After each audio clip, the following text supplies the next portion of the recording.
right, so I think we should be starting. So good morning, everybody. My name is Françoise NICOLAS. I'm the director of the Center for Asian Studies at the French Institute of International Relations. I'm delighted to welcome you to Ifri, although virtually. We'd rather be at Ifri in person, but unfortunately that's not the case yet.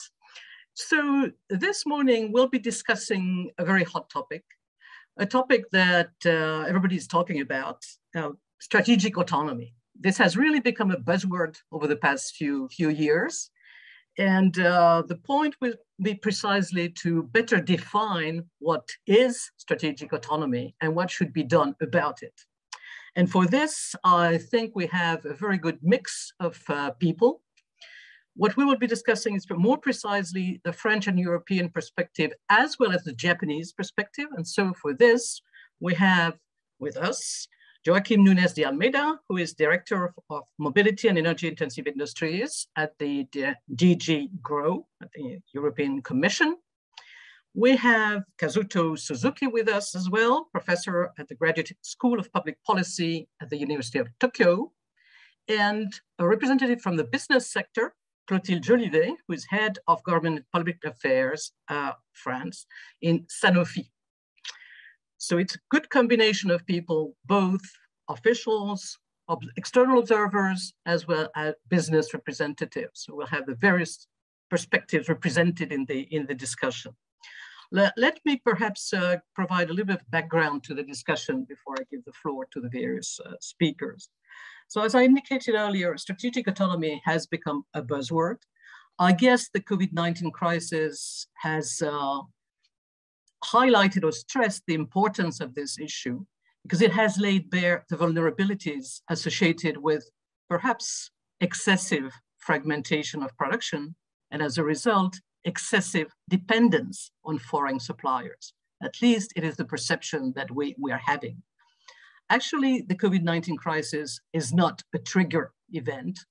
It is a much more fundamental trend that had been at play over a long period of time, but we just became more aware of the problem associated with this trend recently as a result of the COVID crisis.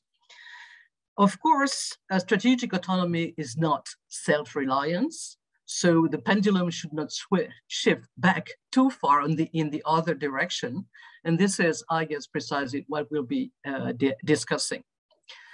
I guess the business sector and the government officials of policy circles have different views about what strategic autonomy should be and what should be done about it. And this is why I guess it is quite interesting to have the various perspectives represented in the discussion. So without further ado, I will give the floor first to Joaquim NUNES de ALMEIDA, then to Kazuto Suzuki, and then to Clotilde to close this first round. So in this first round of presentations, I would like each of you to provide your own perspective on this issue of strategic autonomy, what it means for you, what is really at stake, what are the major challenges as you see it, and what can be done about it. What is the rationale for interventionism?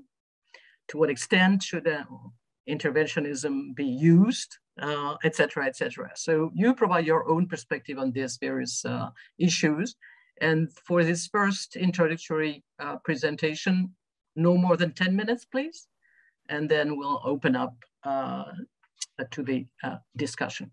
So Joaquim, the floor is yours for your introductory remarks. Thank you. Thank you very much. Thank you, Françoise. Thank you to the Ifri for this invitation. So jumping immediately into the subject.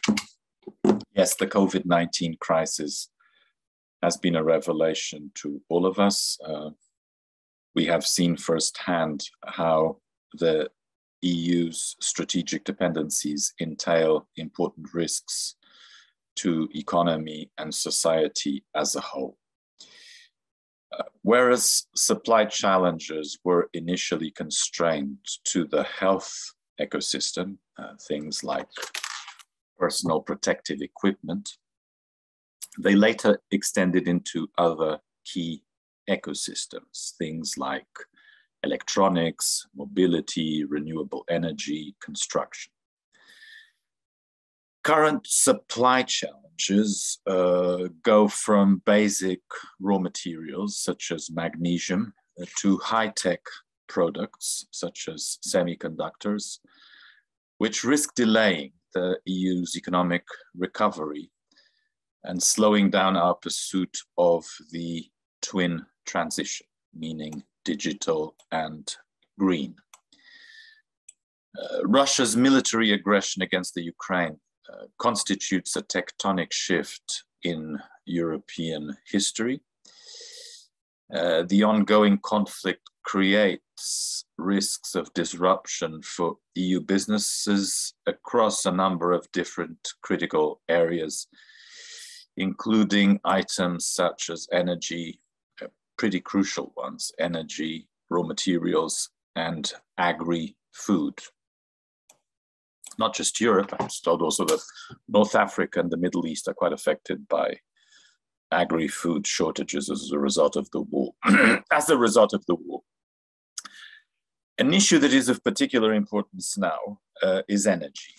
Companies and households need access to abundant and affordable, but decarbonized or renewable energy.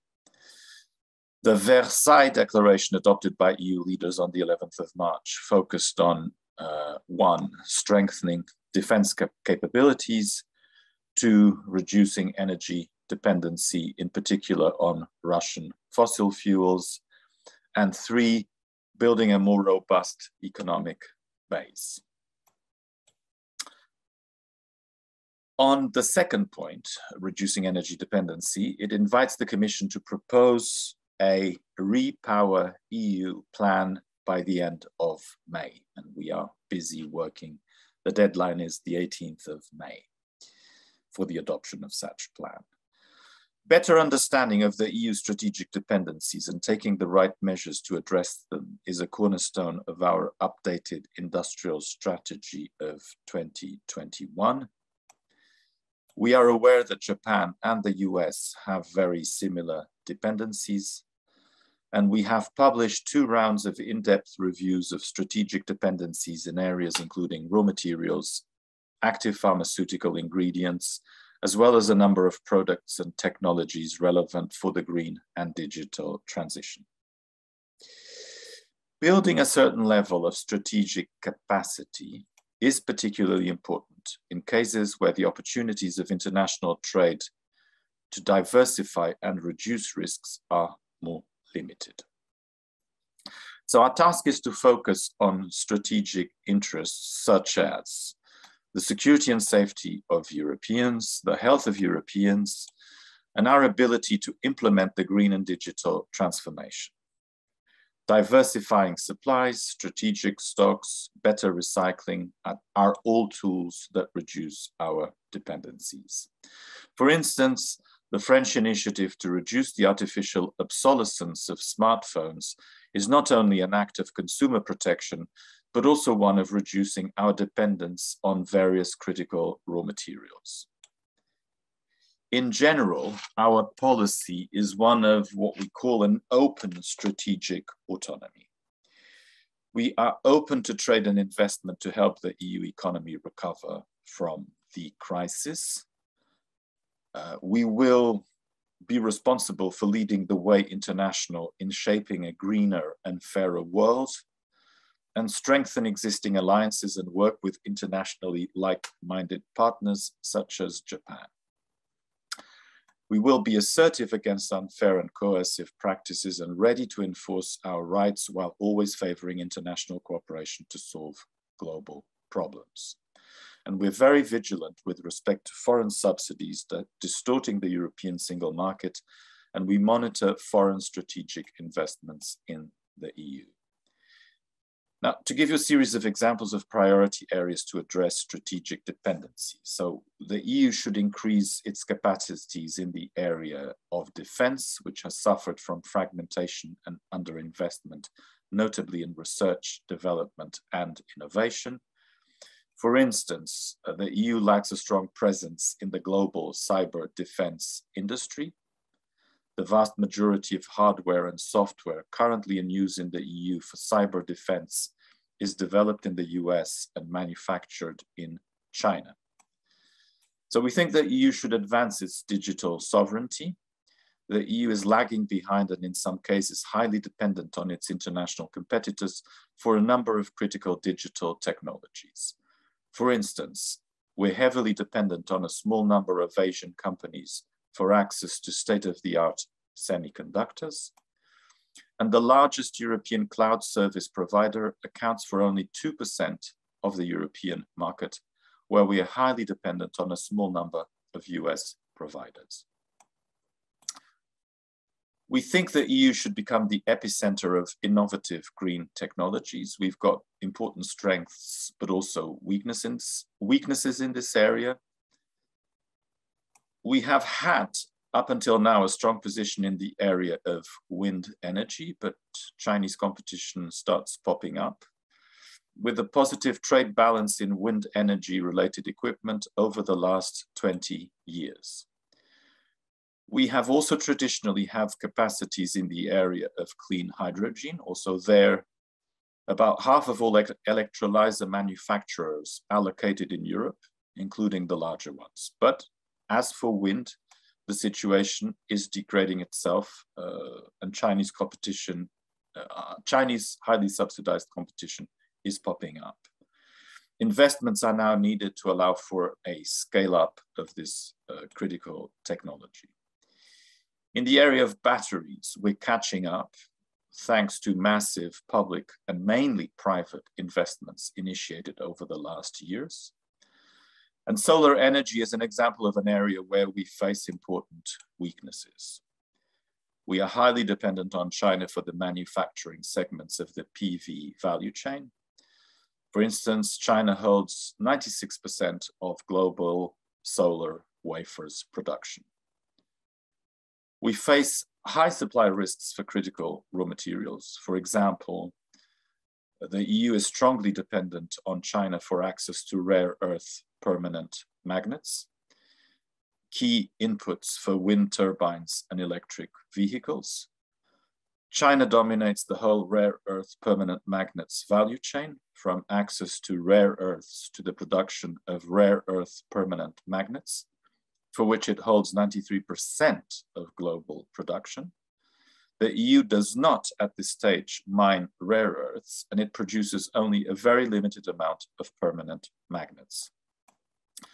China also holds 89% of magnesium that we need, key for aluminium and automotive production. There being at this stage no production in the EU. We're trying to catch this up. We're trying to remedy these things, but will take time. These interlinkages between the global stage and our European interests complement each other with a special focus on what we know as open strategic autonomy.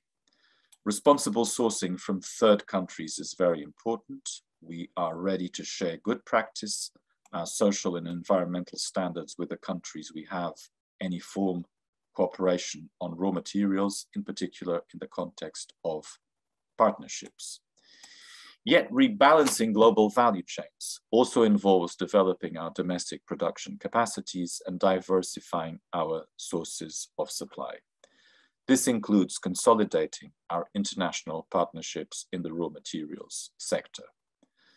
That's why for minerals or critical raw materials, we have signed initial partnerships with Canada and the Ukraine. Unfortunately, in the situation where they are, we'll see how this works. And we're also working closely with our neighbors, Norway and Serbia, as well as with countries in Africa and Latin America. We're also working closely with the US in the framework of the Trade and Technology Council on important issues such as standards, greening of the economy, or supply chain resilience. On addressing unfair competition, we have put in place the FDI screening mechanism, modernized trade defense instruments, the foreign subsidies instrument, or the anti-coercion instrument.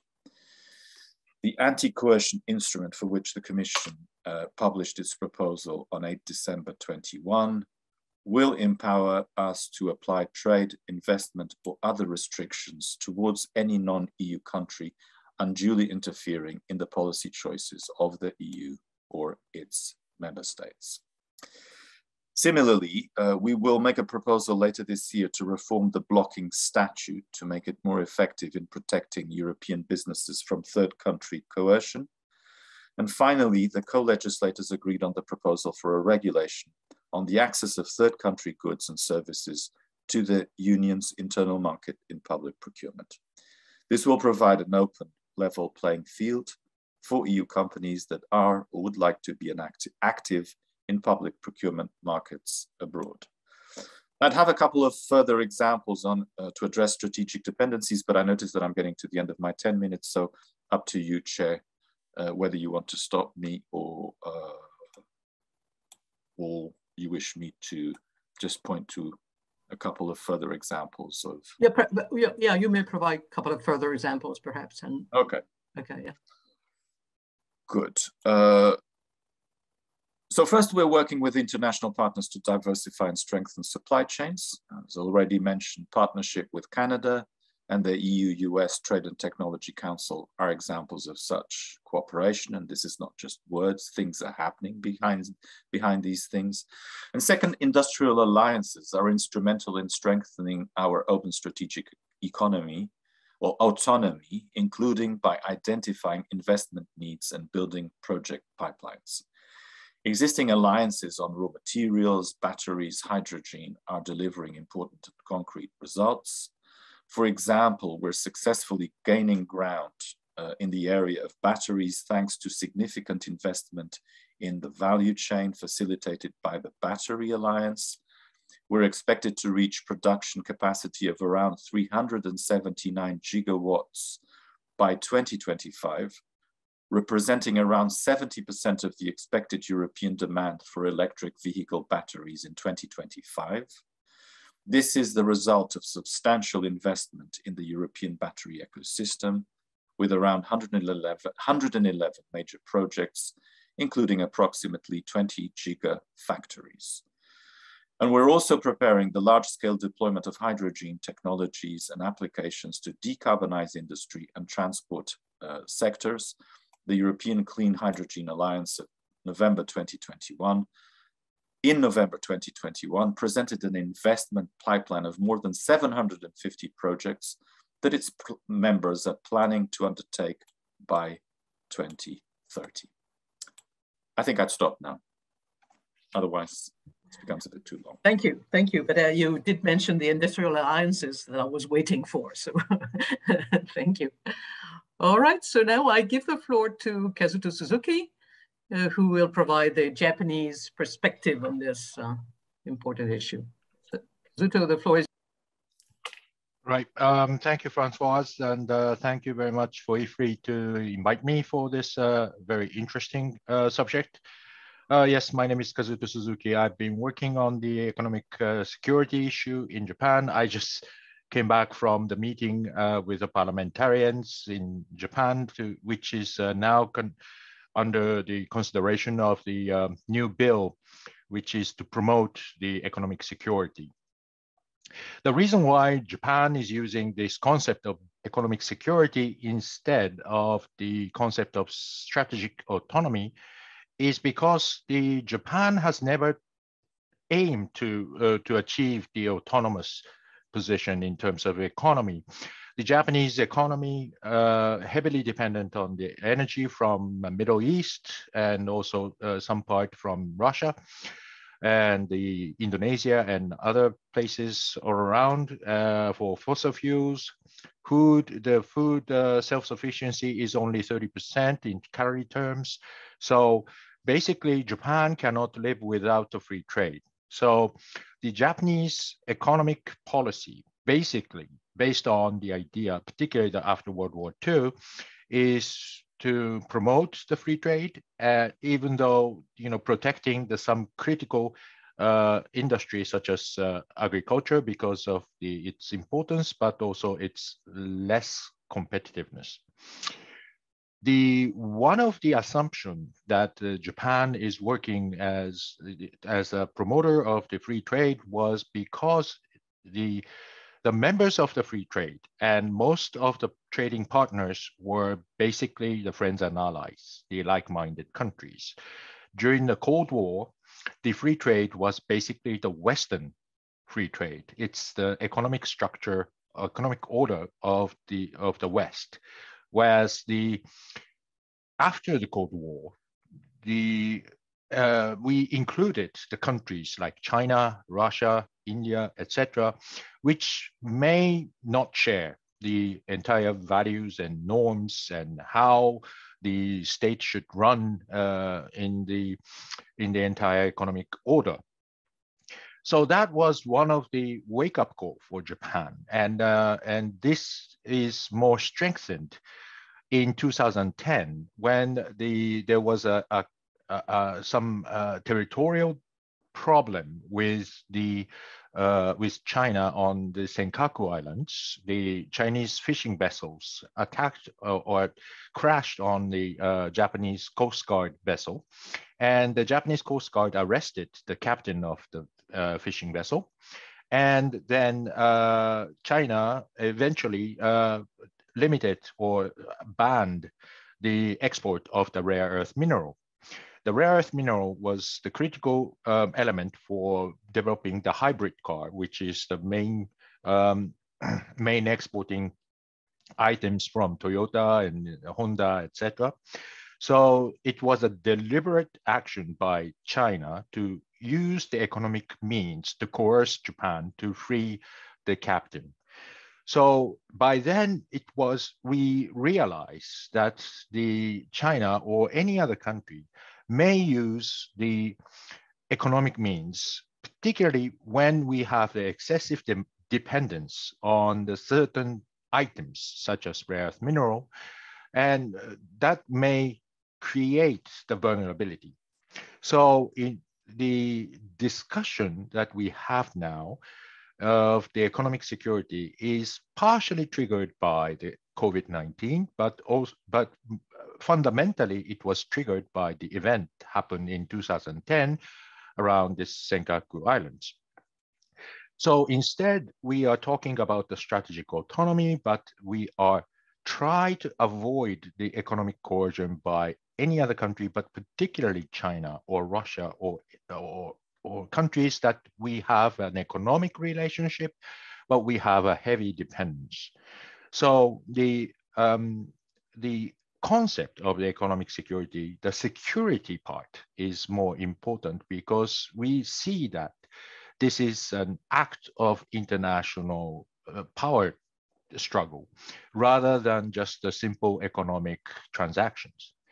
So what we do is in the new bill is to set the 4 pillars of the strengthening the resilience of the Japanese economy and also the creating the advantages in the technological sphere. So first, we have the supply chain resilience issue. This is the major part of this new economic security, but it is focusing on the critical items which have direct impact on the Japanese, the lives of the Japanese people, which means including energy and the food, as well as the the critical items such as rare earth mineral. And apart from the designated items, the economy should remain as a free trade. So this is how we try to reconcile between the concept of the economic security and the concept of free trade. We are not denying the free trade. We are just simply setting some fence around the certain critical items and make a high fence in a small yard. So that's the basic concept of this economic security. The second pillar is the protection of critical infrastructure. We designated 14 infrastructures such as trains, electricity, gas, and many other critical infrastructure for the basis of the economy and the society.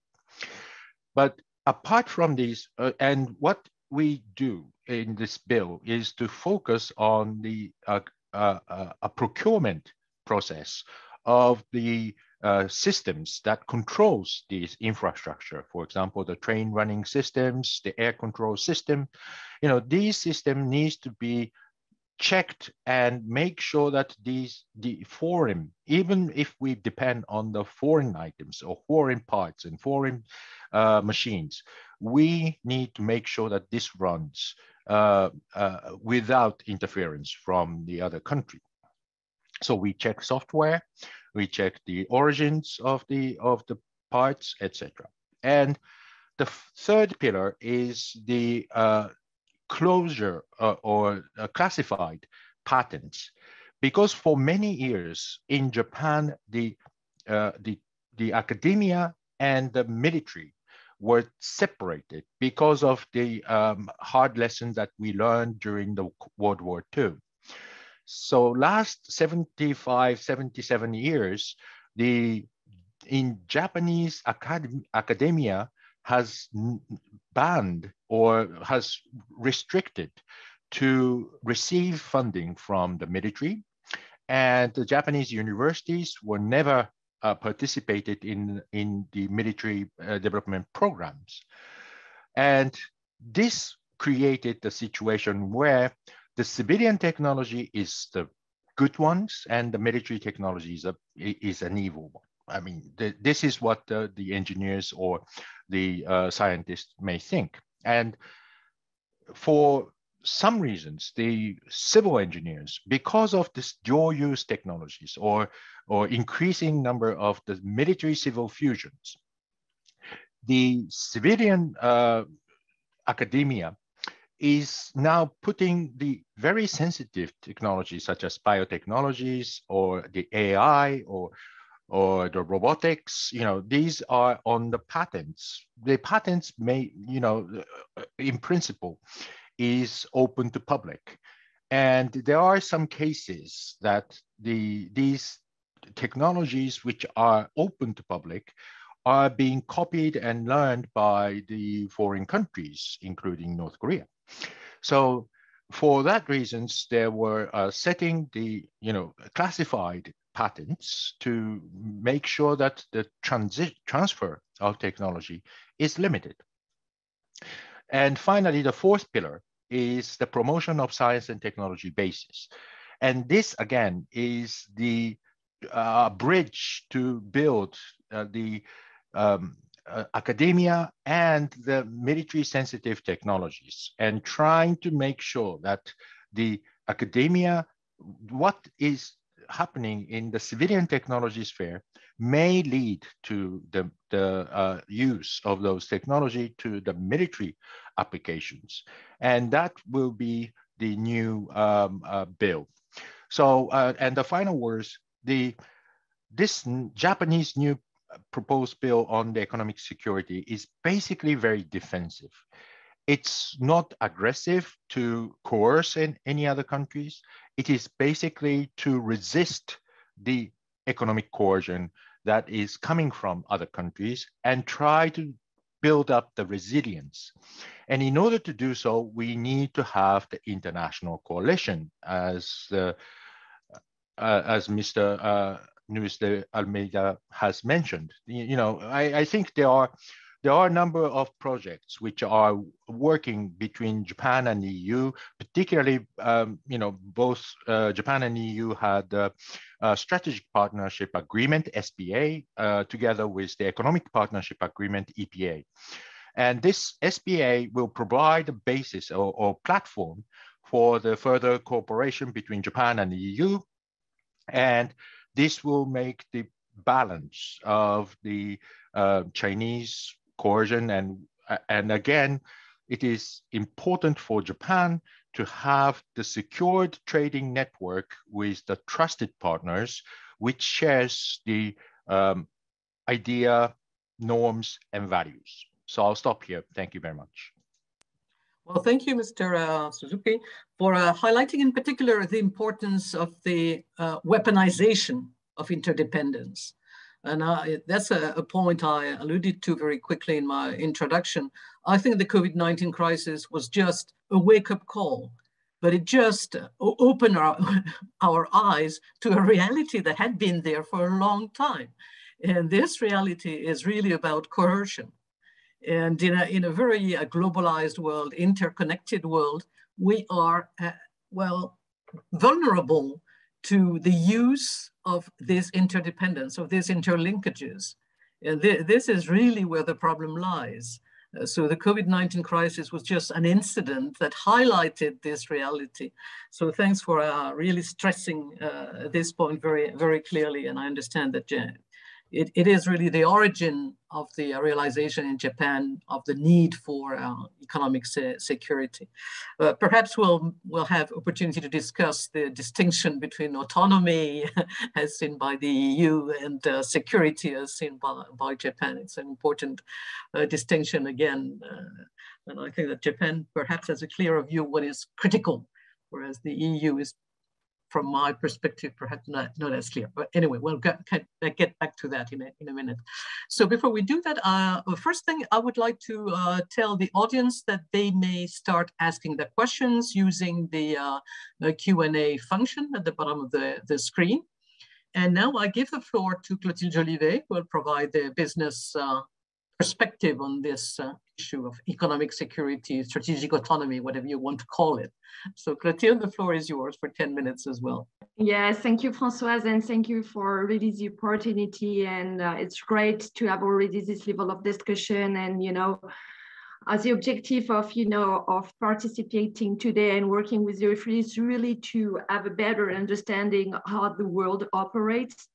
And, you know, as a business company, we really need this kind of insight to take the right decision. So I think everything has been said on whatever you call it, you know, either strategy, autonomy, sovereignty, dependency. It's not the point. The point is, how do we work all together? You know, the economic sector, the policymakers, the researchers, the academic world, to really go in the same direction. Now, I think if you look at what have been done recently, and Joaquim, you pointed really the high agenda that we have in Europe, and notably for healthcare, I will come back to it.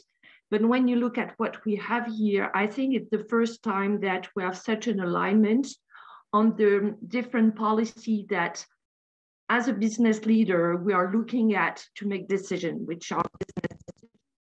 And I really like what you pointed out in terms of sharing values, because, you know, as a big multinational company, I think we take also decisions not only for economic reasons and based on economic criteria, but we also look at shared values. And when you look at our footprint, a company like Sanofi, when you look at where we are implemented, I think it reflects the geographic in which we feel safe, and in which we feel that some values are shared with the countries we are implemented in. And to give you an example, you know that many countries are pushing us for tech transfer and implementation in their country with local manufacturing. And, you know, the system and the values and some, you know, policy, we're talking about the green agenda, the digital agenda. We also look at that when we take decision to implement activities in countries.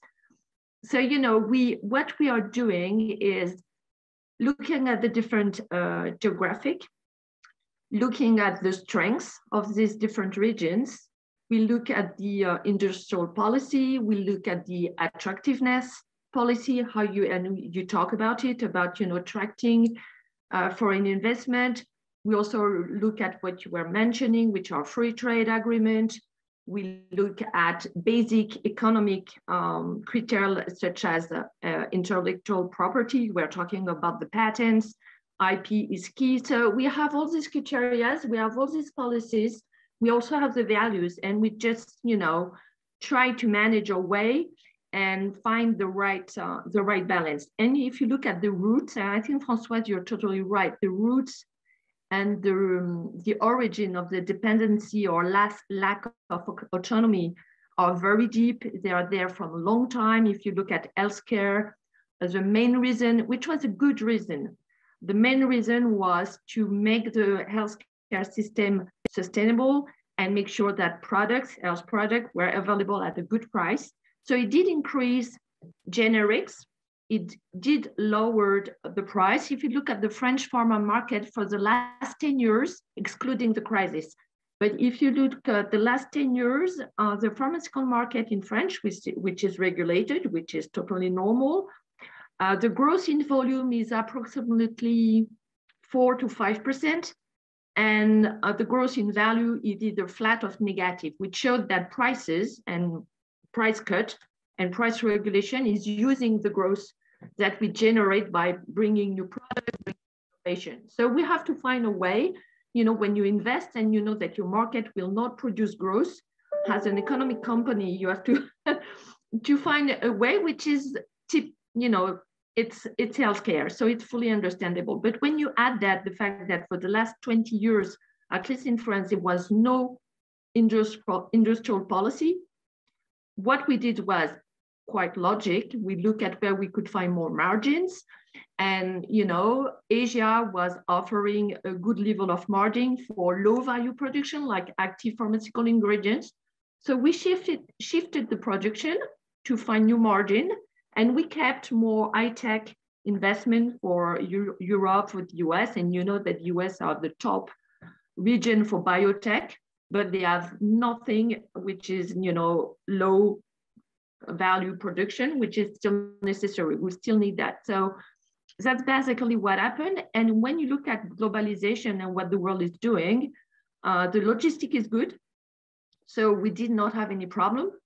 The digitalization is getting better. So we have all the digital means to share information and know exactly where are the production, where are the products, in which boat, which plane, which factory.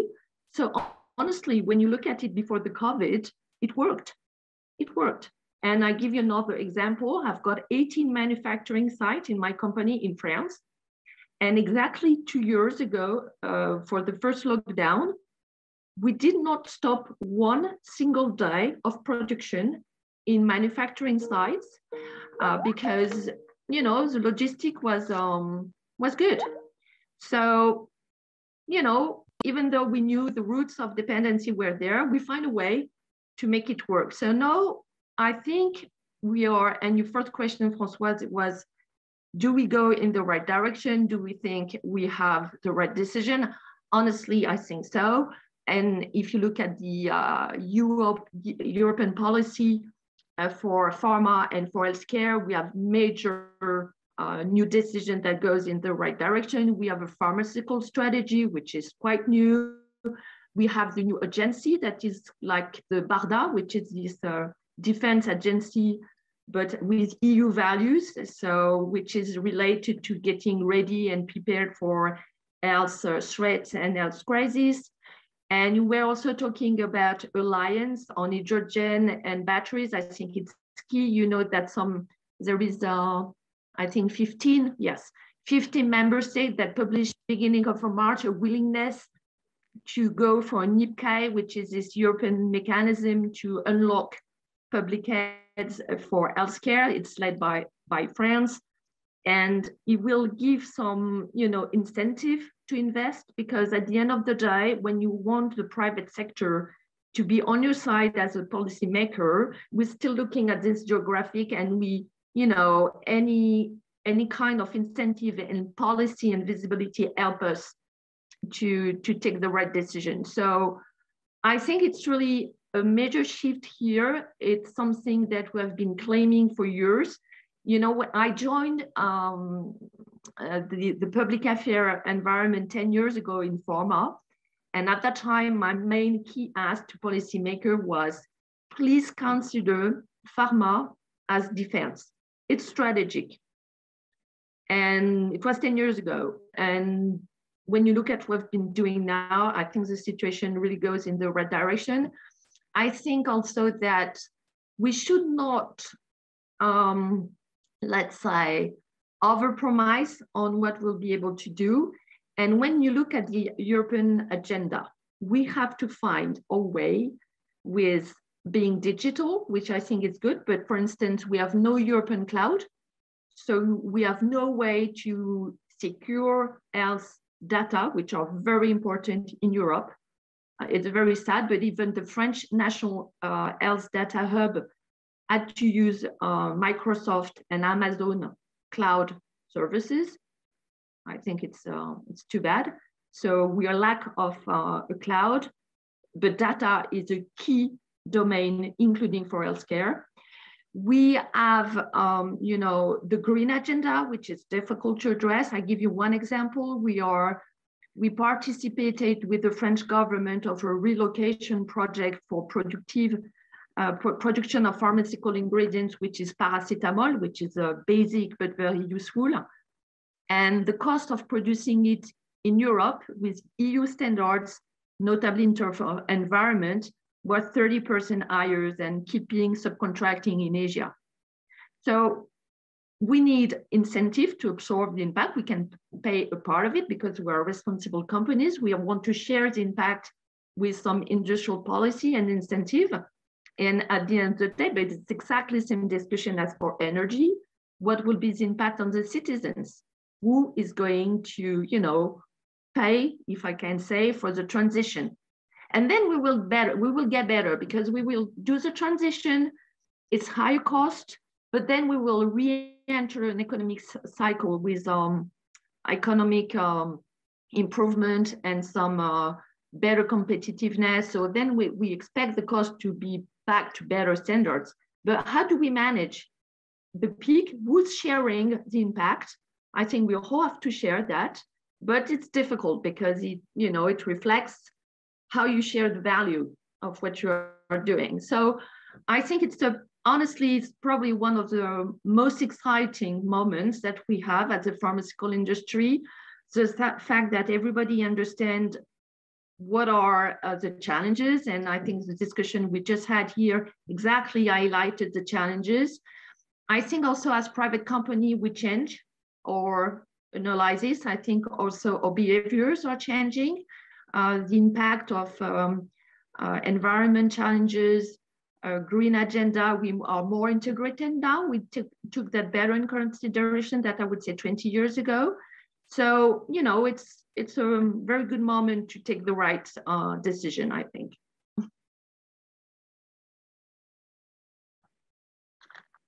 Well, thank you, Clotilde. There are a couple of questions, but before I go to the questions from the audience, I would like to ask a couple of my own questions. First one is to Joaquim. In your presentation, my impression was that everything is strategic, basically. And this is annoying. At some point, I guess you mentioned priority areas. And mentioning in particular cyber, but overall, I don't quite get the real definition of what is critical versus what is not critical. By definition, if you want to have a strategic autonomy or more sovereignty or some more independence, even though full independence is out of reach, of course, you have to prioritize. So could you provide us with some clues about what is perceived at the EU level, at the Commission level, as priority areas, really critical areas where there should be a special effort to enhance sovereignty or autonomy, whatever you call it. But can you provide us with some clarification about this? What is critical? It was, I guess, much clearer in the case of Japan. Mr. Suzuki explained exactly what was perceived as critical.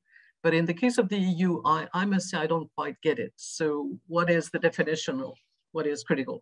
Or is everything critical? No, of course everything. Of course not.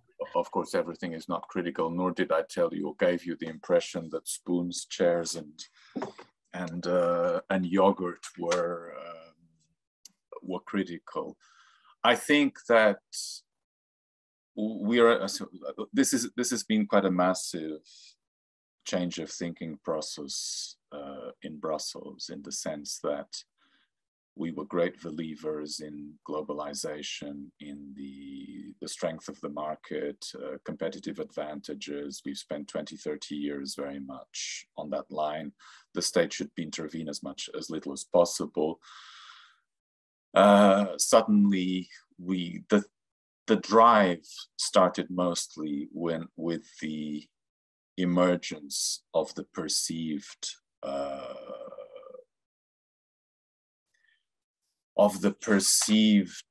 unfairness of the Chinese competition, in the sense that we believed probably in that romantic market that I was just telling you a few minutes ago, but we just found out that a big player in the world market subsidized heavily, brought about overcapacity. What I know, I mean, we're acting. I agree with you with the need to make choices, in the sense that we will not be able, also because this represents a cost, everything that, you know, I'm not saying with this that necessarily public investment is necessarily the driver or the fundamental element in the whole process. Many informed people tell me that the public sector should just give signals of where we should give a political direction, should give a sense of political belief in a project, a good, a technology, to bring about the investment needed.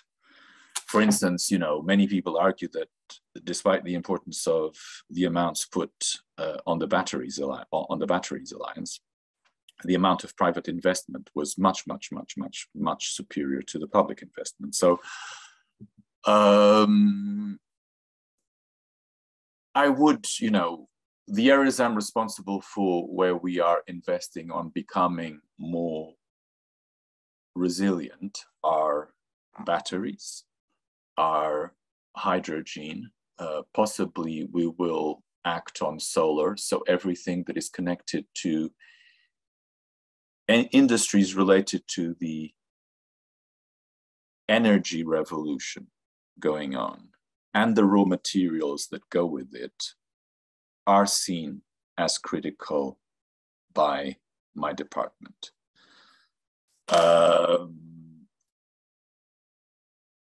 On issues such as, you know, I would imagine that food would also be considered to be critical, but it's not my responsibility. So just to give you a sense, sort of like the area where we intervene, we consider critical everything that can give us energy autonomy, or the industries related to what allows us to have energy autonomy and the raw materials that go with it. But I agree with you, although I'm not sure you said it, that the devil is in the details. But we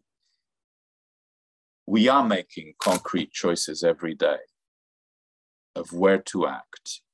And I would say that of all these areas that I've just mentioned to you, it would be difficult to say that they are not critical in whatever definition you would give of the word. So if I gave you the impression that everything is critical, no. Now, we have to find what the challenge is. We will have to, whatever we will do, will probably be more expensive than what China does. And this, therefore, requires an awareness raising in the private sector of the dangers for them of being dependent on vulnerable suppliers. Because if that process isn't done, then indeed we are caught in a cost trap where all price increases would have to be compensated by state aid, or by tariff protection, or by anti-dumping, or we need to create conditions to make it market appealing to buy from non-vulnerable sources. I wouldn't say even European sources, but, you know, like take critical raw materials, you know, probably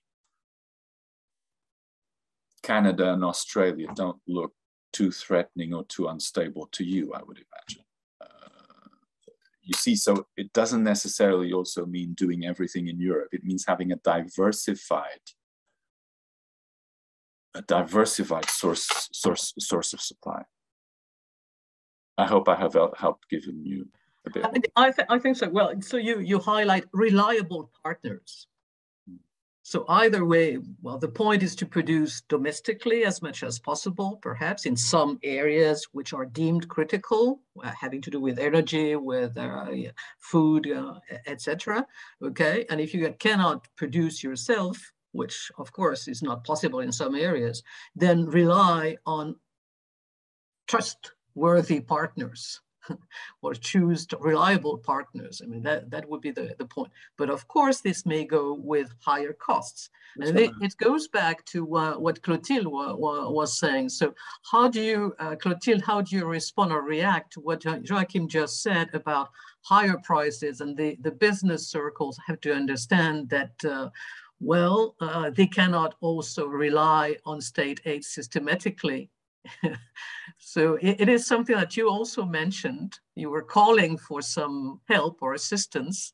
So how do you react to what Joaquim just said? I think you're totally right. And what you said, you really, really underline the true challenge. And I think it's the way we will find, you know, altogether a solution, that we have to make business condition, and you were talking about appealing market, because we, as private sector, what we understand is the value of incentive. And you were talking about example where the private sector invests more than the public. I think it's the right way. And we are not asking for, you know, public aids to fuel a system.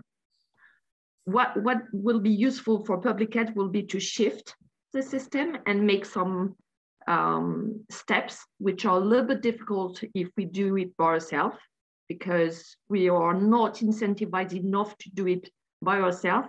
But then our job is to make it competitive, to improve the level of cost, and make it, once the state aid is behind us, to make it, you know, back to a cycle, an economic cycle that is efficient, because that's what we are good at. But sometimes some steps are a bit more difficult to achieve. So that's where we want, you know, to find a way, and it should not be permanent support, because if you do that, you are showcasing that it's not a good business, because it's not sustainable. So nobody is winning if you do that, except some very, you know, tough topics. It's absolutely not my knowledge, but we fully understand that for agriculture and food, it might be a bit different, that, you know, EU has a strong agricultural policy, that it was really important, notably for France, but it's a little bit different. But when you look at technology, and we were talking about civilian technology and military technology, I think it's interesting what you were saying, Kazuto, on the fact that the role of academics is very important, and really gave two different outcomes between military and civilian. I think it really point out what, you know, what is a virtuous circle. We also have to, and we're talking about investing in R&D. So when you look at healthcare and what is necessary today, I'll give you an example, is that with the COVID, we had a huge acceleration of mRNA technology. 90% of it is in the US, on the East Coast. So as a global company, as Sanofi, I've got my major second country is Boston. So I can work with it very easily. I can continue to develop my own technology, vaccine and products with mRNA, basically in the US, with the ecosystem, but all the biotech I've got there. My company also bought a biotech, which is specialized in mRNA. We have the guys there, you know, they know how to do it. We have everything we need. But we just announced that we will invest in France and in Europe for same technology, because we don't really want to do everything there. We want something balanced. But the gap funding is huge just to do this shift. So that's where we are now. We just, put that on the table with the IPK and say, we have a topic here because it's not pharmaceutical ingredients, it's not the old products, it's not paracetamol. What Europe needs for tomorrow is the Hightech stuff and tomorrow's autonomy, or at least economic security. So the aid is here for this shift. So we rebalance the mRNA technology in Europe. We also already have BioNTech. We have some activities in Germany, but basically that's it. There is one company in Netherlands, one in Belgium. We have the UK colleagues. We have a huge plan of attractiveness for the same topic because they left Europe. So with the Brexit, it kind of, say, just came in UK, we'll pay for it, which I think is probably not virtuous. So, we will shift from back to Europe. We can invest together with the academic sector, with other companies. We need to build an alliance. We need visibility from EU on what will happen in Europe. And then we'll go back to what we do, which is improve cost, improve competitiveness, find margin, develop tech, and it will be good again. So it's really a shifting policy for me. Well, thank you, Clotilde, for this. Perhaps one last question from my side before I go to the public's questions. To Mr. Suzuki, precisely to pick up on what Clotilde was saying, you in your presentation, you mentioned, a number of critical sectors, or what was perceived by Japan as being critical. You mentioned agriculture, you mentioned defense. You didn't talk too much about health. So do you have anything to say about the health sector, which I think is also quite critical, can be deemed critical or strategic, whatever the word. Right. What is interesting is that in this bill of the economic security, health is not in the list, but it is in the list of the critical infrastructure for the cybersecurity. So the cybersecurity and the economic security are two different things from Japanese government perspective, I think. And health, as Clotilde mentioned, that health is a data. I mean, the data policy is extremely important. So it is the subject of protection from the external interference for the cyber attack. But as an industry, the Japanese pharmaceutical, perhaps I may ask you, can you name any Japanese pharmaceutical company? I mean, of course, Sanofi knows that, but not the ordinary Europeans know any Japanese pharmaceuticals, because we don't. The largest company, like Takeda, is about the 20th in the international rankings. We don't have Bayern, we don't have a GSK, we don't have the Pfizer. The industry per se is already vulnerable because we are importing vaccines. Vaccines are all done by the Moderna, the Pfizer, and AstraZeneca. So basically, that's not an industry that we can protect, because we do have a serious industrial structural problem in terms of healthcare, because Japan is an aging country.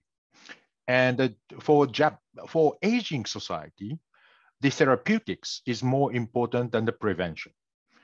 So the therapeutics, the Japanese pharmaceuticals are more focused on the therapeutics, more research and investment focuses more on the issues for let's say digestions, dysaumias, all these kind of things. I mean, these are not kind of issue. Of course, it has related to the life and death of people, but it's not a sort of a critical issue such as vaccine, protecting itself from the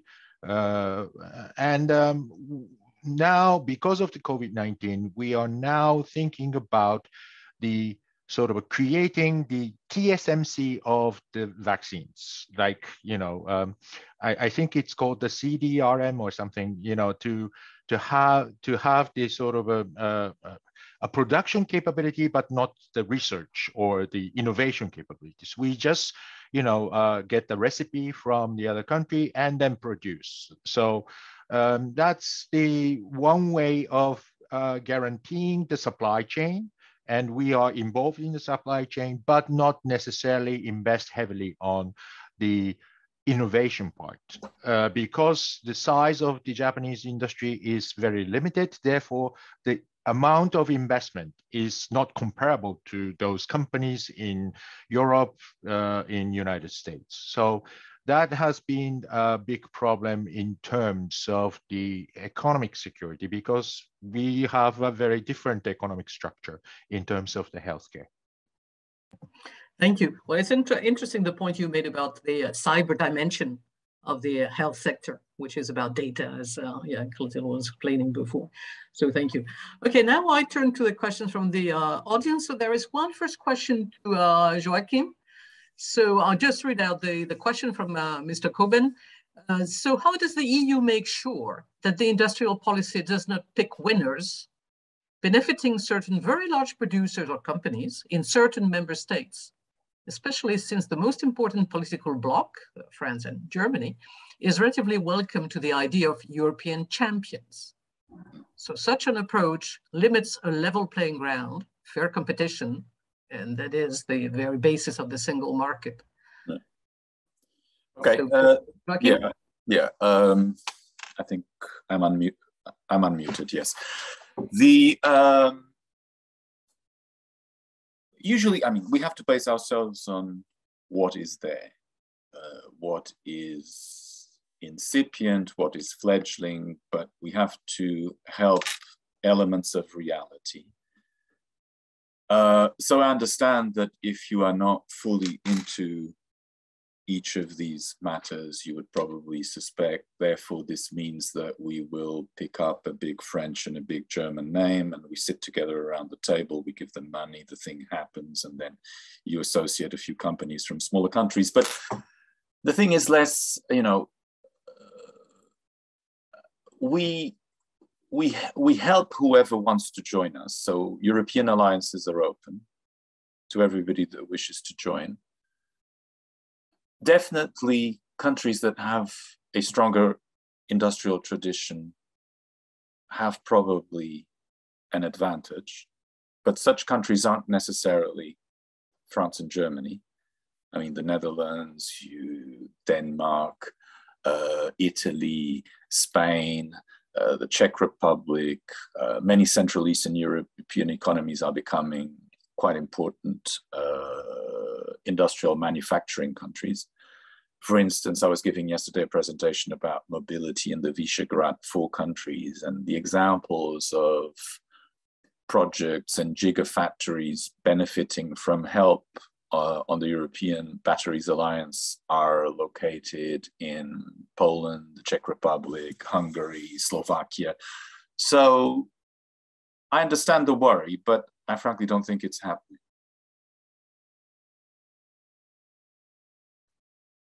Hope you're right.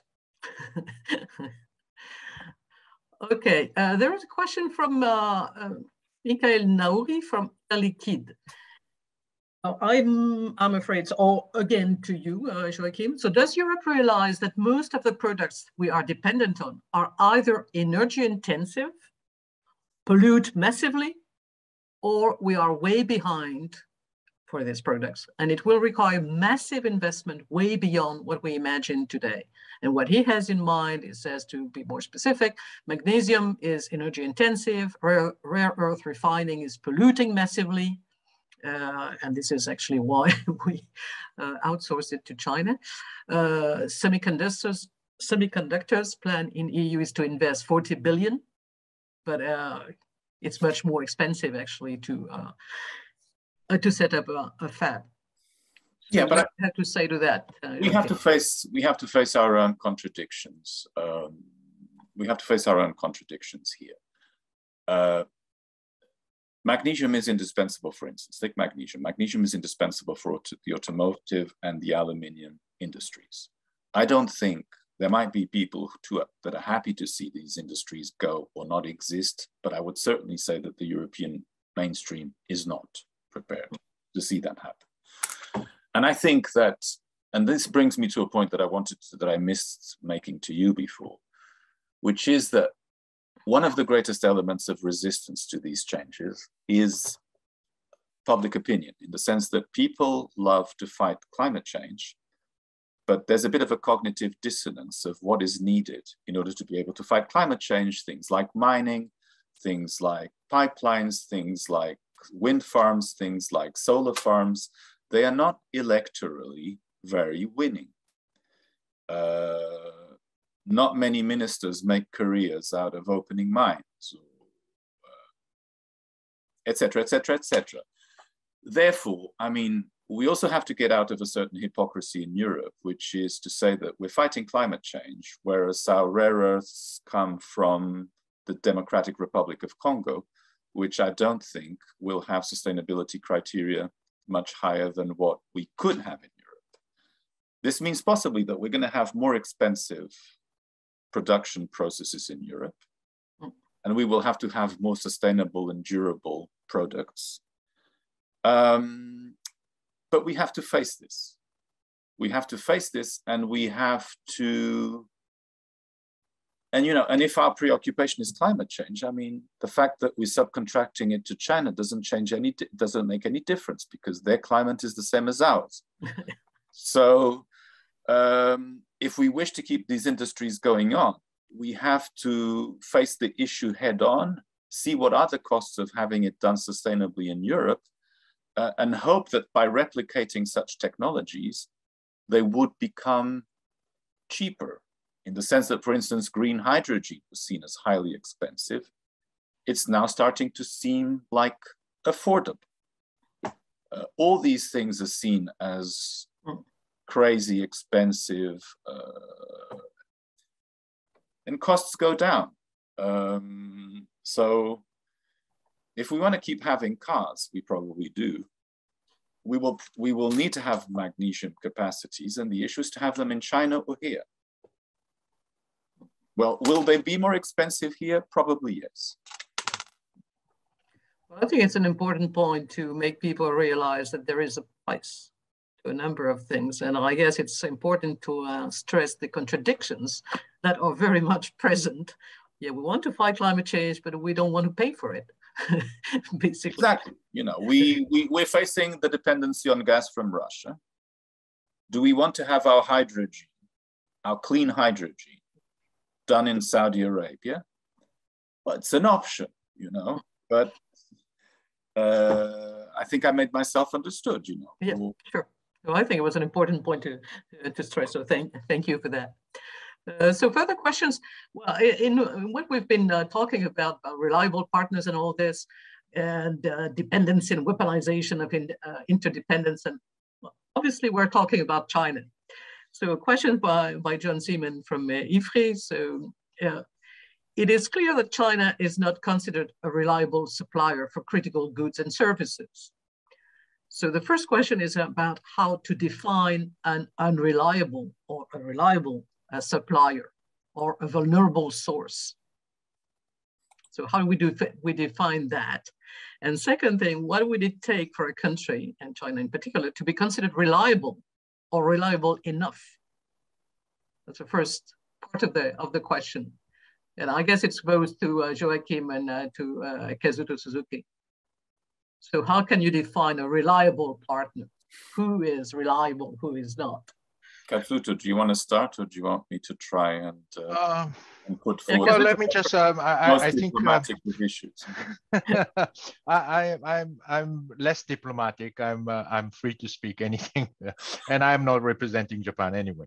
So yes, I think the most important thing is, I think from the Japanese point of view, and the current Japanese debate is about the link with the PLA, the People's Liberation Army.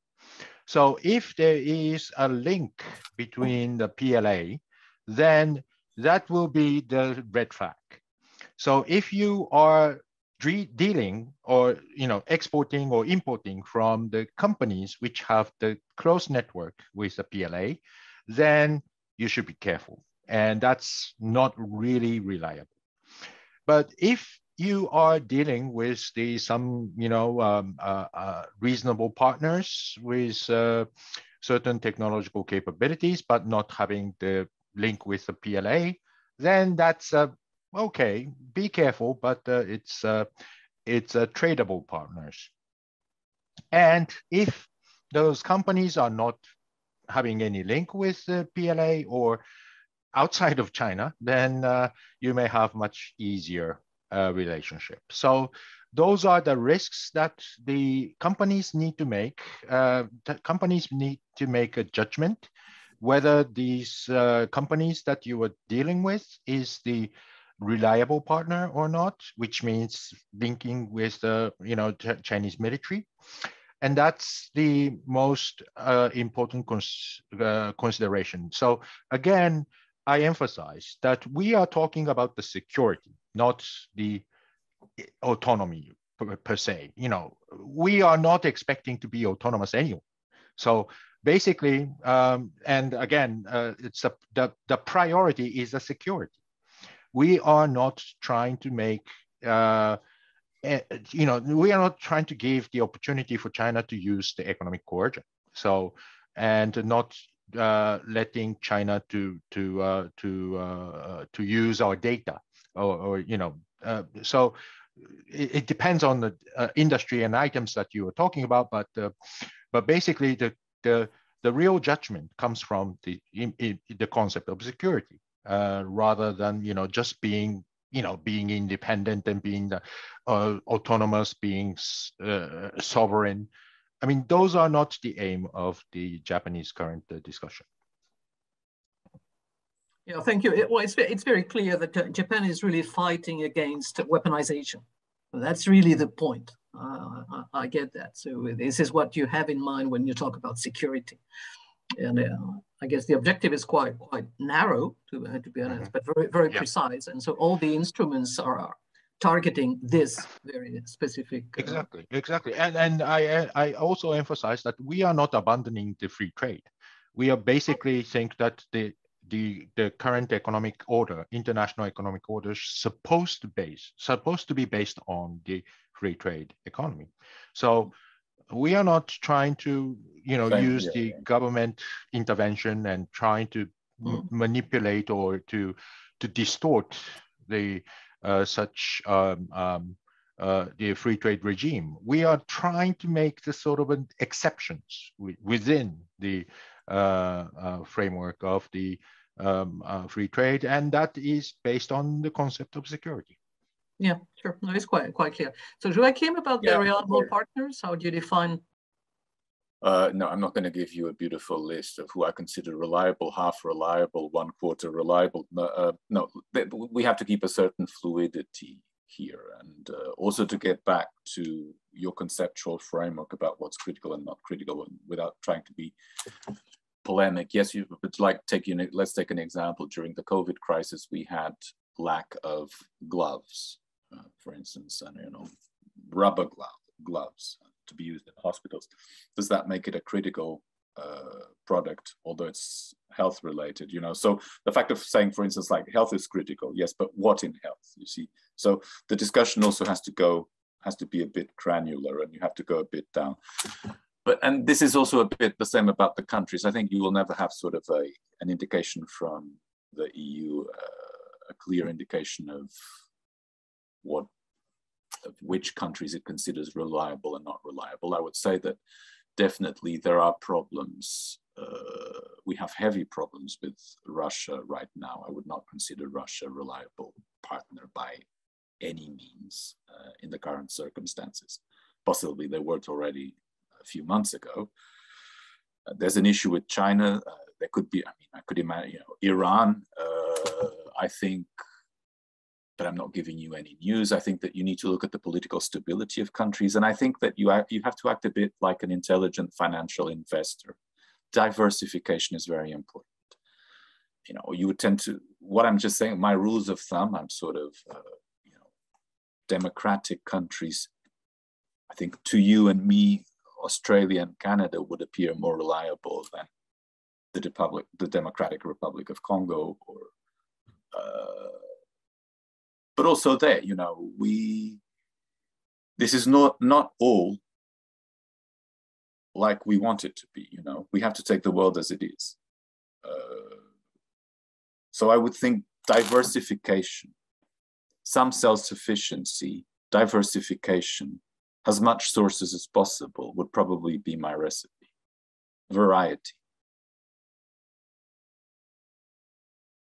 Well, diversification of partners, yeah, I guess is a key to more enhancing security. Exactly. Yeah. Then you can shift from one to the other. But of course, again, I mean, this may also lead to higher costs. Exactly. I can't see this not leading to higher costs. So this is something that has to be accepted. It has to be. We have to be aware that there is a cost to all of this. A side question, but I guess it's quite clear. So John Timmons says that, well, in the past, we used to think that interdependence was a safeguard to vulnerability. And we realize that it's not really the case. Well, I guess everybody agrees on that. Yeah, I think Nord Stream was a good example of that, right? Yeah. Yep. I agree. I mean, the economic rationale creates the situation where there is a monopoly. I mean, if you go with the economic rationale, you go to the place where the optimum places that you produce, and that may be some risky places like China and Russia. And if you depend on, I mean, if you take the economic rationale, then you depend on the cheap gas from Russia, and that is creating the situation of the vulnerability. I mean, I would say it increases the cost of the intergovernmental, interstate conflicts, because if you fight the war like the one that Russia is fighting, then there'll be a disruption of the economic relationship, which increases the cost and the cost of the war. But the risk, if you leave the interdependency takes place and the economic rationale to be dominant logic of the behavior, then it increases the risk because of the less diversification. Because as you said, the diversification creates the cost. People don't like the cost. The economic rationale, it reduces the cost. And if you go with the much lower cost production, then you concentrate to the one place, and that creates a vulnerability, and so it goes against the maximum. You have to factor in security in your calculations. That's all. Exactly, but I agree with Kazuto that there's a contradictory logic. And that the public sector will probably have to draw the line, otherwise our energy dependency on Russia doesn't seem to have restrained Russia in any way. I think that's patent and obvious. All right, so I have a question to Clotilde. With the absence of a European cloud, are there risks of data leaks for the health sector in particular? Or that may be also the case for other sectors, other companies than European ones? Yeah, so that's something that you mentioned, Clotilde. So is that what you meant? I guess that was perhaps to better explain what we mean about data. We are all everyone is producing health data, including citizens.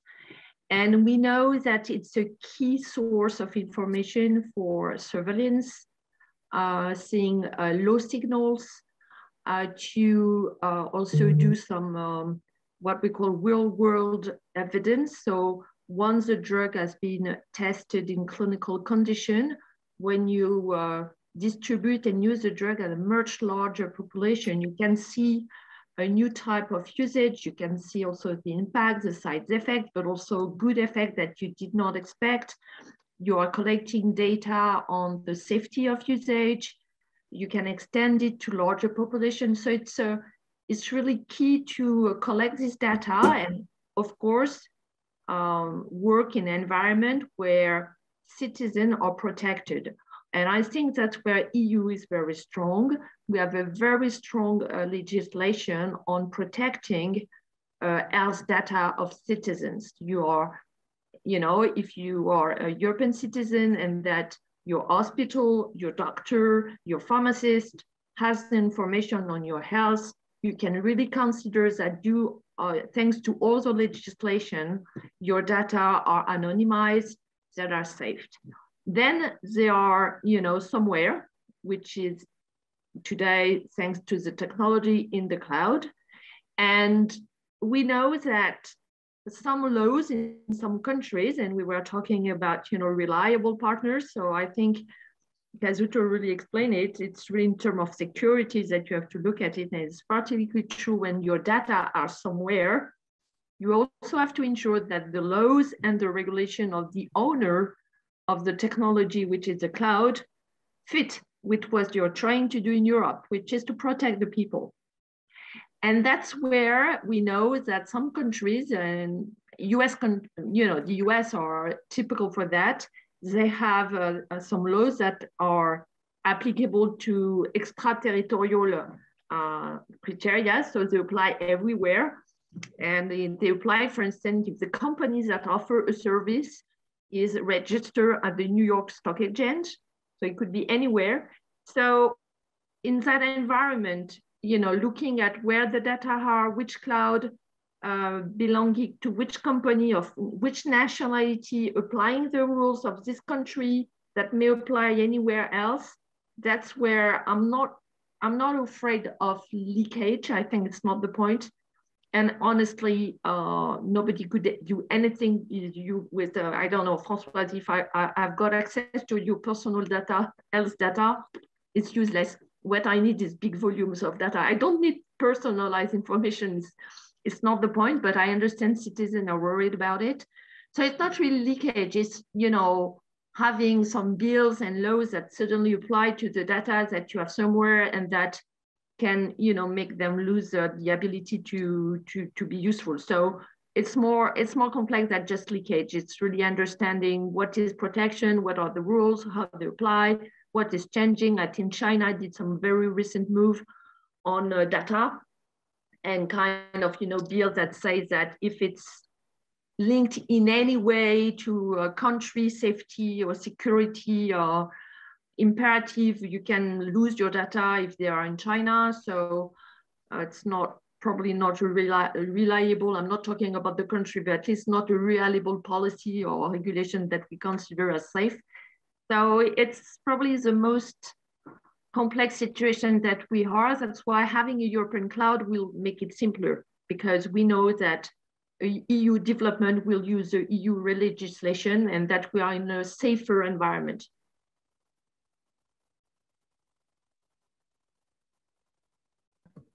Yeah, thanks for the clarification about the, the risk is not about leakage, it's about something else. Yeah, okay, I get that. Well, to get back to the this issue of reliable partners, there is questions I was suggesting that one criterion to decide who is reliable, who is not, maybe to look at the UN Security Council vote on Russian war in Ukraine. So do you think it can be used as a reference to determine who is a reliable partner or not? Well, I would suggest it's not, but who would like to react to that? Joaquim or Kazuto? Okay. The UN Security Council or General Assembly vote is just a national vote, and even the countries, even within the countries like China, we do have the companies that we can deal with. So it's the question of taking risks, and it's a question that how much you try to accept the risk. And probably you can't, if you start lining up the, the doubts and the questions that the country may have, then you will not be able to have any trade at all. I mean, if you try to have the 100% reliability, it's not a yes and no one, the 100% and 0% relationship. It's the matter of how much you take the risk and how much you think that it is beneficial to keep on going with the trade, and whether, if this will make the a risk for the economic security. Also, let me just finish that. It's just the idea that how you calculate the potential for the risks, and again, as Joaquim said, it's the diversification is important to spread the risks. So again, it's a national question, but also it's an economic question, and the economy is done by companies, not the government. Yeah, thank you. Joaquim, you want to add something? I think this corroborates again the need to be a bit fluid and a bit subtle as far as all this issue is concerned. I mean, just to give you all projects that would make us more self-sufficient or would develop alternative sources of supply take time. You don't develop a new source of supply in a couple of weeks. Well, to develop a mine, to develop an industrial installation, to develop, you can't do that in a few weeks. You can't install an LNG terminal in a couple of days, etc., etc. Therefore, the reality of the matter is that to a large extent, we are dependent on China right now. So we have to keep channels open with China to the extent possible and try to have a diplomatic approach with China that gets us as much as what we need. So we have to be careful and subtle in all of this. Yeah, I think that, the takeaway is it's not a yes and no, yes or no. Black and white. Question black and white. No, it's much more subtle than that, and you have to be subtle yourself. So final question before we close. Do you see any possibility for public-private partnership to finance the redundant capacity, as resilience may require extra capacity in a world which is already in overcapacity for many sectors? Well, in many, sorry, if I may, because I'll have to leave you in a while. The multiplication, in some sectors, the demand will increase so much in the next 20, 30 years that there's space. We're only talking about growth. So there is space for more capacity.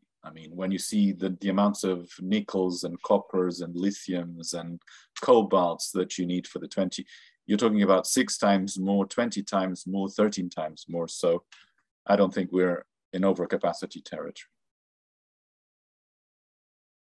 Okay, well, thank you. It is time to close. It is 11 sharp. So thanks for this very interesting discussion. I hope you enjoyed it as much as I did. And I think the public also enjoyed it from the questions that were raised. So it's time for me to bring this meeting to a close, to thank you again for your participation, for carving out some time of your busy schedule for this. And hope to see you in person at some point at Ifri. Once this pandemic is over, getting close to it, I hope. So hope to see you soon. Yeah. Thank you. Bye. Thank you again. Bye. Thank you. Love to go to Paris. Bye. Anytime. Yeah.